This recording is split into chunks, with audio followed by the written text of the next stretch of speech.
एक बार देवर्षि नारद जी वैकुंठ धाम गए। वहाँ उन्होंने भगवान विष्णु को नमन किया और नारद जी ने श्री हरि से कहा, प्रभु, पृथ्वी पर अब आपका प्रभाव कम हो रहा है। धर्म पर चलने वाले लोगों को कोई अच्छा फल नहीं मिल रहा है। जो पाप कर रहे हैं उनका भला हो रहा है। तब श्री हरि ने कहा, ऐसा नहीं है। जो भी हो रहा है वह सब नीति के जरिए हो रहा है। नारद बोले, मैं तो देख कर आ रहा हूँ, पापियों को अच्छा फल मिल रहा है और भला करने वाले, धर्म के रास्ते पर चलने वाले लोगों को बुरा फल मिल रहा है। भगवान ने कहा, क्या तुम कोई ऐसी घटना बता सकते हो? नारद ने कहा, अभी अभी मैं एक जंगल से आ रहा हूँ। वहाँ एक गाय दलदल में फंसी हुई थी। कोई उसे बचाने वाला नहीं था। तभी एक चोर उधर से गुजरा। गाय को फंसा हुआ देख कर के भी रुका नहीं। वह उस पर पैर रखकर दलदल पार करके निकल गया।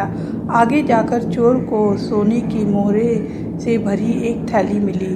थोड़ी देर बाद वहाँ से एक वृद्ध साधु गुजर रहा था। उसने उस गाय को बचाने की पूरी कोशिश की।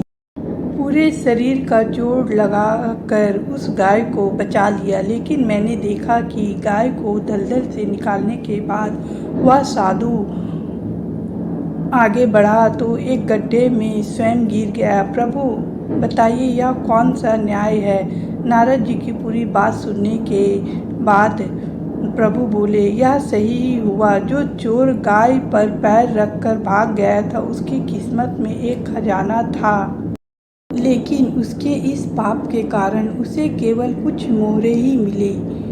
वहीं उस साधु को गड्ढे में इसलिए गिरना पड़ा क्योंकि उसके भाग्य में मृत्यु लिखी थी, लेकिन गाय को बचाने के कारण उसके पुण्य बढ़ गए और उसकी मृत्यु एक छोटी सी चोट में बदल गई। इंसान के कर्म से उसका भाग्य तय होता है। कभी कभी हमारे जीवन में भी कुछ स्थिति और परिस्थिति ऐसी ही होती है कि कुछ अच्छा करने जाओ और बुरा हो जाता है और हम सोचते हैं हमारे साथ ही बुरा क्यों होता है, किंतु हमें क्या पता भगवान ने कोई बहुत बड़ी समस्या को टालकर एक छोटी सी खरोच दे दी हो। इसलिए कोई अच्छा बोले या बुरा, हमें अच्छे कर्म करते रहना चाहिए क्योंकि कर्म से भाग्य को बदला जा सकता है। राधे राधे।